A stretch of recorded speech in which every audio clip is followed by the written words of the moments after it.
अध्याय 2015 सभी युगों पर शासन करना। इस युद्ध के बाद शेहाओ ने रियल्म सागर के इस ओर से गुजरते हुए महान अंधकार अराजकता को शांत किया तथा महान आपदा को समाप्त किया। अब उसके जाने का समय आ गया था, अमर क्षेत्र में लौटने का समय आ गया था। लौटने से पहले वह प्राचीन अंतिम गंतव्य से गुजरा और फिर अंधेरे की भूमि में प्रवेश किया। उसने रियल्म सागर के इस पूरे हिस्से की खोज की, ये जांचते हुए कि क्या वहां कुछ और अजीब चीज बची हुई है। उसने उन सभी प्राचीन मार्गदर्शन महलों को खोल दिया जो बचे हुए थे। फिर उसने और भी अधिक शून्य को तोड़ दिया, बड़ी मात्रा में अंधेरे की जेलों को देखा। यद्यपि अधिकांश जेलें खाली थीं, फिर भी कुछ आदिम आत्माएं वहां बंद थीं। यह इस हद तक था कि कुछ मार्गदर्शन प्राचीन महलों में महान बुजुर्गों की तरह कुछ आश्चर्यजनक व्यक्ति थे, उनका शरीर भी अभी भी यहाँ है। अनंत वर्षों तक बंद रहने के बाद कई जीव पागल हो गए, कुछ ने अपनी बुद्धि खो दी। ये समय की क्षति थी। कुछ जीव एक दूसरे को खा गए और भयानक अस्तित्व में बदल गए। शेहाओ ने सभी साधकों को मुक्त कर दिया और बेजोड़ सम्राटीय तरीकों का प्रदर्शन किया। दिव्य प्रकाश बिखर गया, जो बेहोश थे वे धीरे धीरे पुनर्जीवित हो गए और जो आत्माएं एक दूसरे को खा रही थी वे अलग हो गईं। उसने एक परिचित व्यक्ति को देखा। गाइडेंस प्राचीन महलों में से एक में एक ग्रे रॉब वाली महिला थी। उसका रूप बेहद खूबसूरत था, शैली चलती थी, उसकी आंखों में बहुत बदलाव थे। यह एक ऐसा प्राणी था जो बहुत लंबे समय तक जीवित रहा था। वह भी शिहाओ को देख रही थी, उसकी आंखों में दोहरी पुतलियां थीं। ये वास्तव में आप ही हैं, आपने अराजकता को शांत किया, जेलों को काटा, रियल्म सागर के इस छोर पर आपदा को समाप्त किया। उसने एक हल्की आह भरी, अंतहीन रूप से भावुक हो गई। शेहाओ ने भी बहुत देर तक सोचा, अतीत को याद करते हुए उन लोगों और घटनाओं को जो पहले घटित हुई थी। वह इस महिला को कैसे नहीं पहचान पाया। वह दो पुतलियों वाली महिला थी। अतीत में शिगी को उसके द्वारा बचाया गया था और फिर उसे पुनर्जीवित किया गया था, क्योंकि वे दोनों दोहरी शिष्यता वाले व्यक्ति थे। इसके अलावा उसने पहले भी शेहाओ से बातचीत की थी, दोनों के बीच पहले भी हल्की फुल्की बातचीत हुई थी। उसने पहले उससे सम्राट तितली उधार लेने का अनुरोध किया था। हालांकि बाद में वह गायब हो गई, फिर कभी नहीं दिखी। कई नायक अंधकार में गिर गए हैं, शेहाओ ने कहा। दुनिया में होने वाली घटनाओं का पूर्वानुमान लगाना मुश्किल है। किसने सोचा होगा कि तुम अमर राजाओं से भी ऊपर उठ जाओगे। दो पुतलियों वाली महिला ने आह भरते हुए कहा। शेहाओ ने शून्य में देखा और फिर उसे काट दिया। वह मिंग तियांजिंग, विलो देवता और हो लिंग र को वापस लाने के लिए गया। शिहाओ हो लिंगर हंसी, लेकिन रोई भी, उसकी आंखें आंसुओं से भर गईं। इस बार उसने 1 और 100,000 साल इंतजार किया। वह वास्तव में अंतहीन रूप से चिंतित थी। शेहाओ ने उसके आंसू पोंछते हुए धीरे से कहा, मत रो, मैं तुम्हें घर ले जा रहा हूँ। चलो घर चलें। हो लिंगर के लिए खुद को नियंत्रित करना और भी मुश्किल हो गया, वह फूट फूट कर रोने लगी। इतने लंबे समय तक फंसे रहने के बाद उसके मन में अंतहीन विचार थे। उसे अपना घर याद आ रहा था, अतीत के लोगों की याद आ रही थी। हालांकि वह ये भी जानती थी कि समय निश्चित रूप से निर्दयी है, कुछ लोगों को फिर से देखना असंभव है। चीजें वही रहीं, लेकिन लोग बदल गए, यह अपरिहार्य था। हालांकि वह विशेष रूप से भयभीत भी नहीं थी, क्योंकि अभी भी शिहाओ उसके साथ था, जो उसका साथ दे सकता था। चलो वापस चलते हैं। वह रो पड़ी। उसके घायल दिल में निराशा और हताशा भी थी। वह जानती थी कि उसके माता पिता शायद अब नहीं रहे, जिससे वह दुखी हो रही थी। लगातार आंसू बह रहे थे। इस समय मिंग तियांजिंग ने शेहाओ के कंधे को थपथपाया और कुछ अच्छे शब्द कहे। जब वह इस शिष्य से फिर से मिला जिससे वह सबसे अधिक संतुष्ट था, तो वह अंदर से बेफिक्र महसूस कर रहा था। भले ही उसे अंधकार की आपदा का सामना करना पड़ा हो, फिर भी वह बेहद संतुष्ट महसूस कर रहा था। शेहाओ भी बेहद खुश था। भले ही वह पहले से ही एक अमर सम्राट था, फिर भी उसके लिए अतीत की भावनाओं को भूलना मुश्किल था। वह महान बुजुर्ग के प्रति बेहद सम्मानपूर्ण था, गंभीरता से उसे एक शिष्य का सम्मान दिखा रहा था। लेकिन जब उसने विलो देवता को फिर से देखा तो वह चुप हो गया। उसे यह स्वीकार करना मुश्किल लग रहा था। यह एक काला स्तंभ था जिसमें जीवन शक्ति नहीं थी। उसे इसे कैसे बचाना चाहिए था। विलो देवता, मैं तुम्हें इस दुनिया में अवश्य पुनः प्रकट करूंगा। शिहाओ ने प्रतिज्ञा की। विलो देवता ने उनके पूरे जीवन को प्रभावित किया। अगर विलो देवता नहीं होते तो स्वर्गीय सम्राट हुआंग भी नहीं होते। विलो देवता के साथ उनका एक खास तरह का संबंध था। उस दिन रियल्म सी शोरगुल से भरा हुआ था। अब वहां केवल कुछ अमर राजा ही जीवित थे, उदाहरण के लिए कसाई, दफन भगवान और अन्य। बेशक वे सामान्य अमर राजाओं की तुलना में बहुत अधिक शक्तिशाली भी थे। हालांकि उन्होंने अभी भी अर्धअमर सम्राट क्षेत्र में कदम नहीं रखा, वे अभी भी राजा थे। तुम हुआंग हो, तुम जीवित लौट आए। यहाँ तक कि कसाई, जो सबसे ठंडा और बहादुर आदमी माना जाता था, उसकी भी आंखें इस समय चौड़ी हो गईं। जब उसने शेहाओ को देखा तो वह अतुलनीय रूप से हैरान रह गया। ऐसा इसलिए था क्योंकि उसे पहले ही एहसास हो गया था कि रियल्म सागर के दूसरी तरफ कुछ बहुत ही भयानक हुआ है। भले ही वे एक अंतहीन दूरी से अलग थे, फिर भी वह हिल गया था। आधे अमर सम्राट स्तर से ज्यादा उतार चढ़ाव महसूस कर रहा था। उसे और बरियल लॉर्ड दोनों को हमेशा से संदेह था कि एक सच्चा अमर सम्राट प्रकट हुआ है। अब जबकि हुआंग अकेले समुद्र पार कर गया था, सब कुछ आपदा की ओर इशारा कर रहा था। मैं ठीक हूँ, शेहाओ ने उनकी ओर सिर हिलाया। तभी अपनी आस्तीन के एक झटके से जीवों का एक बड़ा समूह प्रकट हुआ। शेहाओ ने कसाई और दफन भगवान को मदद के लिए आमंत्रित किया ताकि वे उन्हें उनके संबंधित घरों में वापस ले जा सकें। ये सभी जीव अंधकार की जेलों से बचाए गए थे। जहां तक अंधकार की महान सेना का प्रश्न है, वे सभी शेहाओ द्वारा मारे जा चुके थे। उस दिन सभी क्षेत्रों में हलचल मच गई। अमर क्षेत्र कई टुकड़ों में बिखर गया, दूर तक तैरता हुआ आदिम अराजकता के विभिन्न क्षेत्रों में प्रवेश कर गया। सामान्य सच्चे अमर लोग उन्हें खोज भी नहीं सकते थे, केवल अमर राजा ही उन्हें खोज सकते थे। कसाई और दफन करने वाले भगवान ने अपना स्थान बदल लिया। इससे अमर क्षेत्र के सभी क्षेत्र हिल गए। हालांकि ये खंडित भूमियां अलग हो गई थी, फिर भी उसी समय आकाश में जयकारे गूंज उठे। बहुत से लोगों ने स्वर्गीय सम्राट हुआंग का नाम पुकारा। उसने रियल्म सागर के दूसरी ओर महान अराजकता को शांत किया। हे भगवान, क्या ये सच है? स्वर्गीय सम्राट हुआंग, बहुत से लोगों ने चिल्लाकर कहा। बहुत से लोगों की नजर में यह एक महान उपलब्धि थी जो अनंत काल तक रहेगी। पूरी दुनिया को उनका नाम जपना चाहिए, अपना सम्मान व्यक्त करना चाहिए। शेहाओ की वापसी से पूरी पृथ्वी कांप उठी। सारा संसार खुश था, सभी देशों के किसान जश्न मना रहे थे। अंधकार में अराजकता शांत हो गई, आपदा का स्रोत समाप्त हो गया, तो अन्य लोग कैसे आनंदित न हो, वे कैसे भावुक और उत्साहित न हो। इन सभी महान युगों के बाद अंधकार की महान आपदा का खतरा बहुत बड़ा था, जिसने सभी राजाओं को असहाय छोड़ दिया। मृतक नष्ट हो गए, मृतक चले गए, बहुत कम लोग बचे। यहाँ तक कि अमर क्षेत्र भी खंडहर में तब्दील हो गया था, सैकड़ों टुकड़ों में टूट गया था। अनगिनत जीव मर गए थे। जब उन्होंने आज ये खबर सुनी तो सभी लोग बेहद उत्साहित हो गए। इसका मतलब था कि भविष्य में उन्हें अब कबीले द्वारा महान अंधकार अराजकता को खत्म करने के बारे में चिंता करने की जरूरत नहीं होगी। जब पूरी दुनिया में कोहराम मच गया तो शेहाओ शाही दरबार के खंडहरों में लौट आया। उसने अतीत की वीर आत्माओं को अपना सम्मान दिया। वह भावुक, निराश और हताश था और उससे भी ज्यादा पछतावा महसूस कर रहा था। मैं कोई उपाय सोचूंगा, आप सभी को अभी आराम करना चाहिए। उन्होंने विलो देवता के झुलसे हुए काले तने को यहाँ रखा। हर रोज वह पेड़ के नीचे अकेले, बेहद शांत, दूर स्थित स्मारक की ओर देखते हुए दुख से भरा हुआ बैठा रहता था। वह उसका बेटा था जहाँ उसे दफनाया गया था। नए छोटे पत्थर के अलावा वहाँ बहुत सारी कब्रें थीं। उदाहरण के लिए प्रतिबंधित क्षेत्र के स्वामी की समाधि, बट ग्रैंडपा, सिक्का एल्डर और अन्य। मुकिंग, किनहाओ, चांग गोंग्यान, शियी और अन्य भी थे। उनके सभी प्रियजन और मित्र यहीं दफनाए गए थे। कुछ ऐसे भी थे जो अत्यंत दयनीय रूप से मरे थे, लेकिन उस समय वह स्वर्ग को पलटने में असमर्थ थे, इसे रोकने में असमर्थ थे। नया छोटा पत्थर, क्या आपका बच्चा है? हु लिंग कांपती हुई आवाज में बोली। हाँ, शेहाओ ने सिर हिलाया। हु लिंगर थोड़ी शांत हो गई और उससे भी ज्यादा भावुक, दर्द महसूस करने लगी। हालांकि उसे कोई शिकायत नहीं थी। इतने सालों तक अलग रहने के बाद ऐसी कई चीजें थी जिन्हें रोकने में वे शक्तिहीन थे। यदि वह नहीं जाती तो शायद ये छोटा पत्थर उसका बच्चा होता। उसने अपने आप को रक्त बलिदान के रूप में पेश किया, मेरे लिए मर गया। शीहाओ ने धीरे से कहा। हो लिंगर ने अपना मुंह पकड़ लिया, उसके चेहरे पर आंसू बह रहे थे। जब उसे पता चला कि यह छोटा पत्थर कैसे मर गया तो वह खुद को दुख में रोने से नहीं रोक सकी। कितना दयनीय बच्चा है, कितना दयनीय छोटा पत्थर है। जब उसने उससे बात की तो वह शीहाओ के बारे में चिंतित थी। आखिर उसने कितना दुख झेला होगा। यह विशेष रूप से तब था जब इस छोटे पत्थर ने अपने पिता के लिए इस प्रकार का मार्ग चुनकर स्वयं को रक्त बलिदान के रूप में प्रस्तुत किया था। शीहाओ, अगर तुम्हें दुख हो रहा है तो बस रो लो, उसे रोको मत। हो लिंगर ने सलाह दी। मैं रो नहीं पा रहा हूँ। शेहाओ ने अपना सिर हिलाया। उसने लिटिल स्टोन के स्मारक को देखा, उसे अपने हाथ से सहलाया, बार बार यही दोहराया, उसे छोड़ने को तैयार नहीं था। हो लिंगर को स्वाभाविक रूप से पता था कि शेहाओ की क्षमताएं पहले से ही असाधारण थी, लेकिन उसे इसकी परवाह नहीं थी। वह अभी भी उसके साथ उस बीते हुए नौजवान की तरह व्यवहार करती थी। जब उसने उसकी शक्ल देखी तो उसे उसके लिए दर्द महसूस हुआ। वह सम्राट बन गया, फिर भी रो नहीं सका। उसके दिल में बहुत दुख था। वह जानती थी और उसे सहानुभूति महसूस हुई। वास्तव में उनके बीच का रिश्ता भी एक तरह का दुख माना जा सकता है। उन्हें एक साथ रहना था, फिर भी वे कई वर्षों तक अलग रहे। यह मेरे छोटे भाई की कब्र है। शेहाओ ने आखिरकार इस छोटे पत्थर की कब्र को छोड़ दिया। अब वह किनहाओ के स्मारक के सामने खड़ा है। वह लंबे समय तक नहीं गया। उसने खुद को भी खून से लथपथ करने का फैसला किया। शी भी था, एक दुश्मन जिसे मैं पहले से ही हराने के लिए दृढ़ था।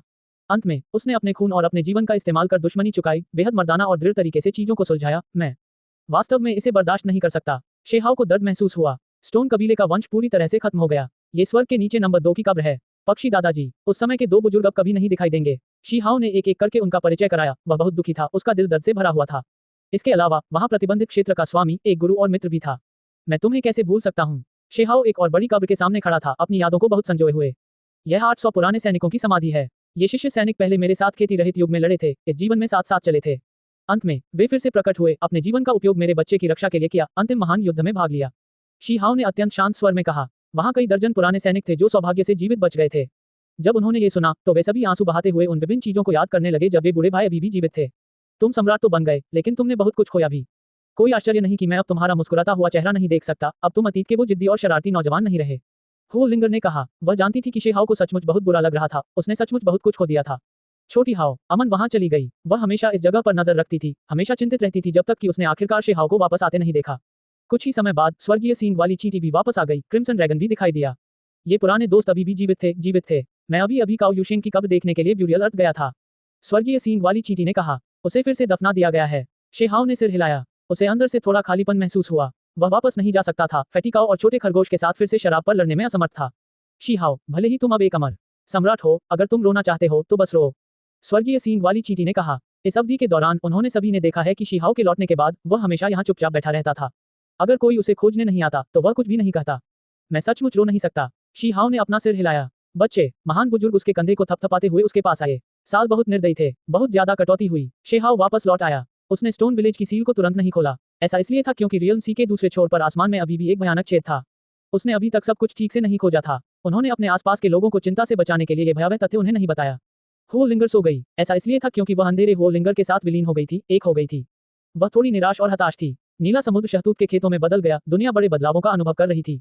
पिछले लिटिल स्टोन का पहले से ही एक बच्चा था। यही कारण था कि वह तुरंत जागने को तैयार नहीं थी। वह अतीत की घटनाओं को संजोए हुए थी। उसे ऐसा लग रहा था जैसे वे उस मौसम में लौट आए हों जब फायर शहतूत के फूल फिर से खिले हों।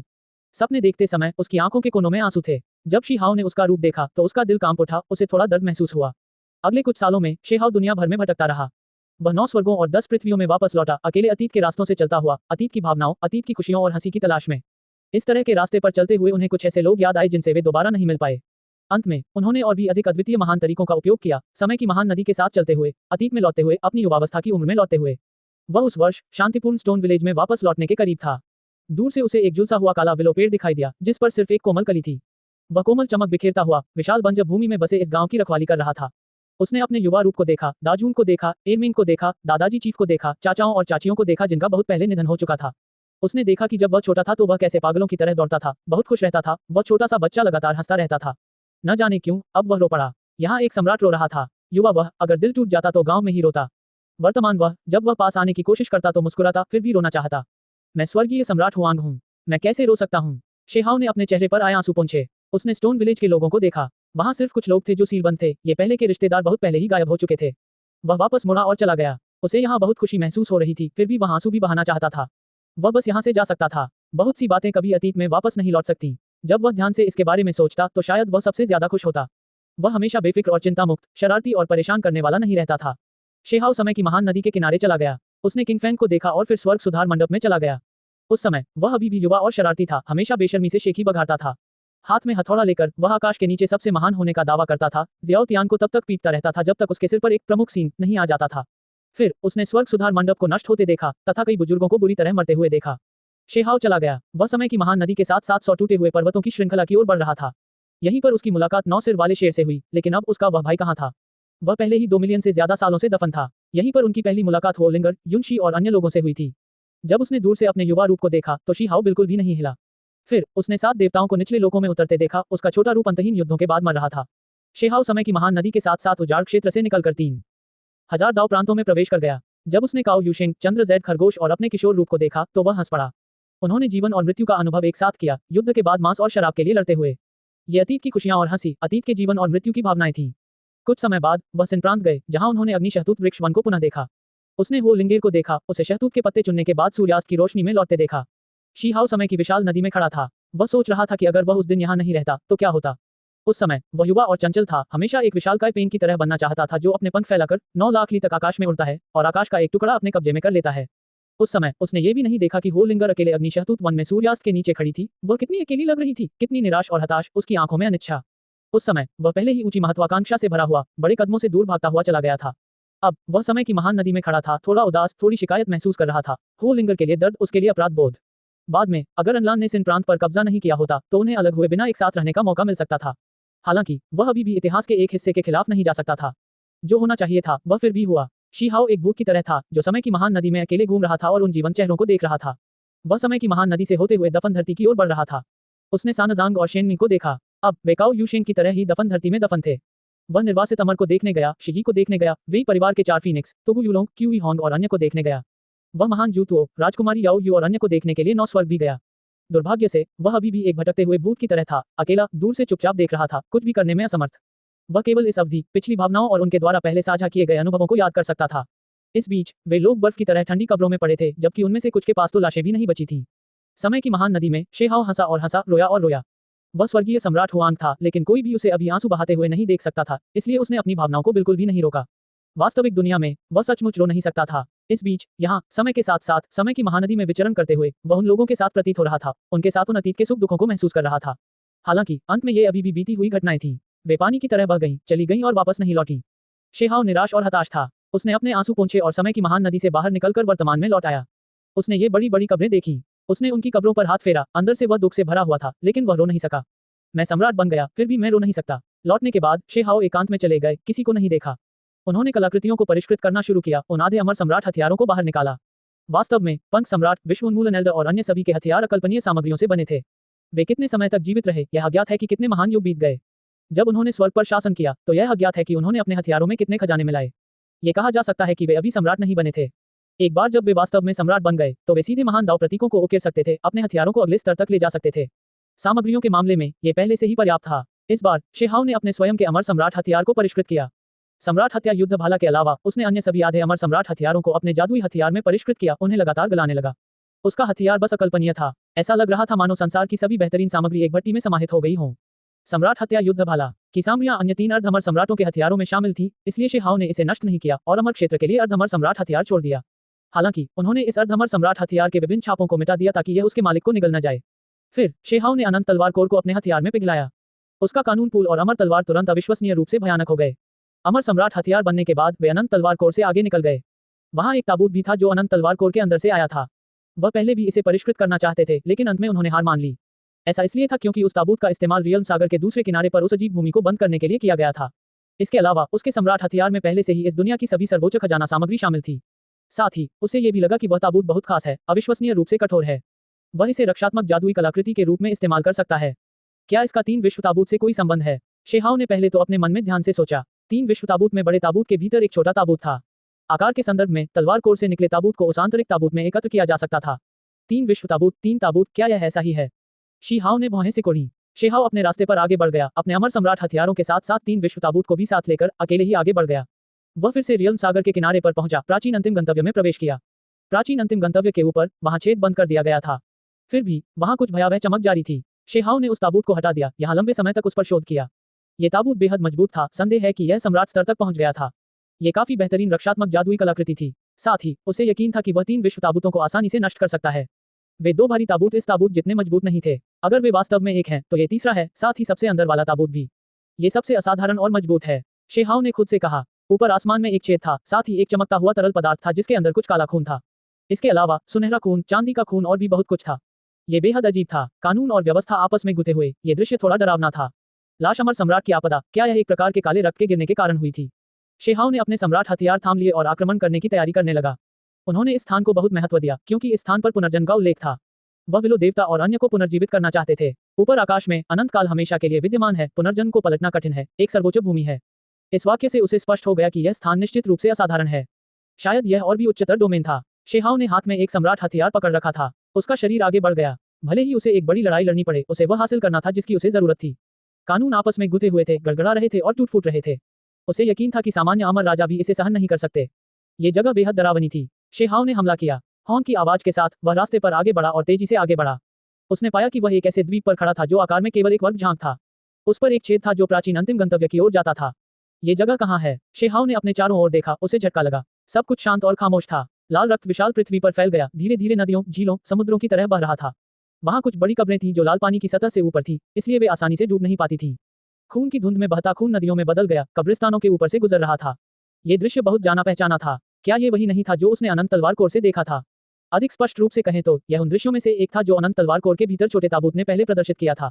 शेहाओ की अभिव्यक्ति गंभीर थी। उसने वास्तव में इसका सामना किया और देखा। अंत में शेहाओ ने कांस्य ताबूत को लाल रक्त में रख दिया। वह उस पर बैठ गया। प्राचीन ताबूत धीरे धीरे तैरने लगा, डूबा नहीं, और उसे तेजी से इस दुनिया की गहराई की ओर ले गया। वह ऐसे ही गायब हो गया। 10,000 साल, 20,000 साल, 30,000 साल। स्वर्गीय सम्राट हुआंग 80,000 साल के लिए गायब हो गया। जब वह फिर से प्रकट हुआ तो अमर क्षेत्र बहुत हिल गया। कसाई, दफन भगवान और अन्य सभी उसे देखने और उससे परामर्श करने से खुद को रोक नहीं पाए। मैं एक ऐसी जगह पर गया जो बहुत विशाल और बेहद खतरनाक थी। आप सभी वहां नहीं जा सकते। मैंने केवल उस जगह का एक कोना ही खोजा। अंधेरे का वर्तमान स्रोत भी उसी जगह से गिरा। शीहाओ ने ये शब्द कहे और फिर कुछ नहीं कहा। लेकिन सबसे चौंकाने वाली बात यह थी कि स्वर्गीय सम्राट हुआंग कुछ चीजें वापस ले आए। उन्होंने वास्तव में कुछ लोगों को बचाया जिनके पास केवल अवशेष बचे थे। उदाहरण के लिए म्यू किंग, लूना ज़ेड खरगोश, चुड़ैल, सम्राट तितली, दिव्य हड़ताली पत्थर और अन्य। यहाँ तक कि विलो देवता के सूखे पेड़ के तने से भी हरियाली के कुछ अंश निकले। मैं अपने बेटे को बचाने जा रहा हूँ। मैं विलो देवता को बचाने जा रहा हूँ। मैं शी यी, किन हाओ और अन्य लोगों को बचाने जा रहा हूँ। भले ही कुछ लोगों के पास अवशेष न बचे हों, फिर भी मैं उस जेल को तोड़ दूंगा और आप सभी को इस दुनिया में फिर से प्रकट होने दूंगा। ये स्वर्गीय सम्राट हुआंग की प्रतिज्ञा थी। वह फिर से अपने रास्ते पर चला गया। हालांकि जाने से पहले उसने स्टोन विलेज की सील खोल दी और सभी को जगा दिया। उसने सम्राट रक्तसार के साथ उनके जीवन को बढ़ाया। उस दिन शाही दरबार में चहल पहल थी। स्टोन विलेज भी चहल पहल से भरा हुआ था। बहुत से लोग आए हुए थे। यहाँ तक कि 5 रंगों वाली गौरैया भी स्वर्ग को चुनौती देते हुए फिर से प्रकट हुई। ये यहाँ तक उड़ी, वास्तव में पिछले महासंकट से बचकर आई। हंसी खुशी, जुदाई और पुनर्मिलन की खुशियां और गमों की कोई कमी नहीं थी। अब जब वे फिर से मिले तो उन्हें फिर से उसके जाने का दुख क्यों न हो। हालांकि शीहाओ ने फिर भी इसे जारी रखने का संकल्प लिया। इस बार शेहाओ विलो देवता को अपने साथ लाया था। हो लिंगर भी उसके साथ जाना चाहती थी और मृत्यु तक साथ रहना चाहती थी। मैं पहले ही एक पूरी दुनिया से चूक चुका हूँ। चाहे कितना भी बड़ा खतरा क्यों न हो, मुझे भी साथ ले चलो। मैं भी देखना चाहता हूँ, तुम्हारे साथ यात्रा करना चाहता हूँ। वह दृढ़ता से पीछे चली गई। अंत में स्वर्गीय सम्राट हुआंग गायब हो गया और अनंत समय तक वापस नहीं आया। हालांकि शाही दरबार के कुछ प्राणी ऐसे भी थे जो बाद में पुनर्जीवित हो गए। किसी को नहीं पता था कि वास्तव में क्या हो रहा था। फिर आखिरकार एक दिन 9 ड्रैगन कंकालों ने एक कांस्य ताबूत को खींचा। 9 स्वर्गों और 10 पृथ्वियों के बीच अकेले ही आगे बढ़े। जब किसी को ये पता चला तभी उन्हें एहसास हुआ कि क्या हो रहा था। ऐसा इसलिए था क्योंकि कुछ लोगों ने कांस्य ताबूत के भीतर से कुछ महान दाव प्रतीक ध्वनियां सुनी थी। 3 विश्व ताबूत, क्या तीनों ताबूतों में किसी प्रकार का संबंध है? स्वर्गीय सम्राट हुआंग अभी भी जीवित हैं। वह हमें कुछ जानकारी भेज रहे हैं। कसाई आया। अंत में उसने एक लंबी सांस छोड़ी। जितना अधिक हम समझने की कोशिश करते हैं उतनी ही गहरी बातें सामने आती हैं। केवल तभी जब कोई ऐसा व्यक्ति आएगा जो वास्तव में स्वर्गीय सम्राट हुआंग के साथ कंधे से कंधा मिलाकर यात्रा कर सकता है, वे समझ पाएंगे। शायद वह चाहता है कि एक दिन कोई ऐसा होगा जो उसके कदमों पर चल सकेगा। दफन प्रभु ने अनुमान लगाया। जैसे जैसे समय बीतता गया, न जाने कितने वर्ष बीत जाने के बाद सभी ने स्वर्गीय सम्राट हुआंग की आवाज फिर से सुनी। कसाई, दफन करने वाला प्रभु, स्वर्गीय सींग वाली चींटी और अन्य लोग तुरंत उस दिशा में देखते हुए दायरे के समुद्र की ओर दौड़े। हुआंग, मेरे भाई, स्वर्गीय सींग वाली चींटी चिल्लाई। स्वर्गीय सम्राट हुआंग। कसाई के पास बहुत से लोग थे जो चिल्ला रहे थे। उनके साथ कुछ शिष्य और अन्य लोग भी थे। उस दिन उन्होंने हुआंग को देखा। मैं ठीक हूँ, मैं दूसरे लोक में आप सबका इंतजार कर रहा हूँ। स्वर्गीय सम्राट हुआंग के लंबे बाल इधर उधर बिखरे हुए थे, यहाँ तक कि उनके घने काले बाल भी शानदार चमक बिखेर रहे थे, मानो सोने से बने हों। उन्होंने अपनी अमर तलवार लहराई, भयंकर रूप से काटते हुए, अनंत युगों के आकाश को काटते हुए। तब से रियल्म सागर गायब हो गया, उसके द्वारा अलग कर दिया गया। इस स्थान पर आदिम अराजकता छा गई, जिससे सब कुछ जलमग्न हो गया। बेजोड़ दाव कानूनों ने उस तरफ मुहर लगा दी। हुआंग चला गया। उसकी मातृभूमि कड़वाहट से दूर थी, क्रूर महान युद्धों से दूर थी। यह आखिरी काम था जो हुआंग कर सकता था। वह कहता है कि वह हमारा इंतजार कर रहा है, तो उसे इस जगह को सील क्यों करना है? क्या आप सभी को यह महसूस हो रहा है? उस तलवार ने अंतरिक्ष समय के बदलावों को छुआ है। मैं महसूस कर सकता हूँ कि अनंत युगों का अंत हो रहा है। स्वर्गीय सींग वाली चींटी ने कांपती आवाज में कहा। मास्टर, क्रिम्सन ड्रैगन ने दहाड़ते हुए कहा। वह जानता था कि उसके मालिक ने सभी की रक्षा करने के लिए ऐसा किया था, ताकि उन्हें तुलनात्मक रूप से शांत दुनिया मिल सके। स्वर्ग में भयंकर युद्ध की तुलना में इस जगह को एक आदर्श दुनिया माना जा सकता है। वह हमारा इंतजार कर रहा है कि हम उसके पदचिन्हों पर चलें। कसाई ने कहा। वह स्वर्गीय सम्राट हुआंग है, इसलिए वह स्वाभाविक रूप से ठीक है। एक दिन कोई ऐसा होगा जो उसे फिर से देखेगा, लेकिन यह निश्चित रूप से हम नहीं होंगे। केवल वे ही उसे देख सकते हैं जो उसके नक्शे कदम पर चल सकते हैं। दफन भगवान ने निराशा और हताशा के साथ कहा। कई सालों बाद शाही दरबार में अभी भी ऐसे लोग थे जिन्हें पुनर्जीवित किया गया था। इस दुनिया के लोग बहुत हिल गए थे। वे जानते थे कि यह स्वर्गीय सम्राट हुआंग का काम था। ये स्वर्गीय सम्राट हुआंग है। भले ही हम अनंत युगों से अलग हो गए हों, फिर भी उसके पास ये तरीके हैं। स्वर्ग में युद्ध चल रहा है, कौन उन्हें मार सकता है? कृपया मुझे ले आओ, मैं अपने भाई से फिर मिलना चाहता हूँ। स्वर्गीय सींग वाली चींटी दहाड़कर बोली। एक तलवार अनंत युगों को चीरती हुई, ऊपर के आसमान को चीरती हुई, अनंत युगों को अलग करती हुई। ये समय की शक्ति थी, अंतरिक्ष के परिवर्तन थे, बदलते वर्ष थे। अनंत युग पार हो गए, महानतम शक्ति से भर गए। इस बीच स्वर्ग की गहराई में हुआंग के पास बड़ी संख्या में अनुयायी थे। वे सभी सबसे शक्तिशाली व्यक्ति थे। भले ही एक भयानक महान युद्ध था, वह भी महिमा प्रदर्शित कर रहा था, चमक जारी कर रहा था। ये वह किंवदंती थी जो बेजोड़ स्वर्गीय सम्राट हुआंग से संबंधित थी।